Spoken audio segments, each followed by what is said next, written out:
கொல்லிமலை எங்க இருக்குதுன்னு பாதி பேருக்கு தெரியல. நாமக்கலுக்கு பக்கத்துல, நாமக்கல் சேலம், நாங்க இப்ப சேலம் ரோட்ல வந்திருக்கோம். இது வந்து த்ரில்லிங். எத்தனை மலை ஏறுதுன்னு யாருக்குமே தெரியாது. கிட்டத்தட்ட 70 பெண்டு, ஸ்ட்ரெயிட்டா வர்ற இடத்துல 70 பெண்டு.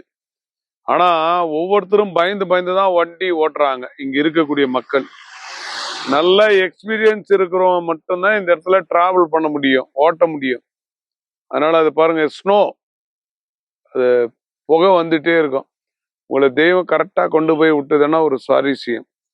அதனால சித்தர்கள் உலாவதான் நம்பப்படுகிறது. மூலிகைகளின் அரசி என்று அழைக்கப்படக்கூடிய இடம் இந்த கொல்லிமலை. கொல்லிமலையில கிட்டத்தட்ட பல லட்சம் வசிய பொருட்கள் இருக்குதான். அந்த வசிய பொருட்கள் விஷயம் தெரிஞ்சவங்க யாருமே உயிரோடு இல்லை. அதனால இந்த இடம் மூலிகைகளின் இளவரசி என்று சொல்லலாம்.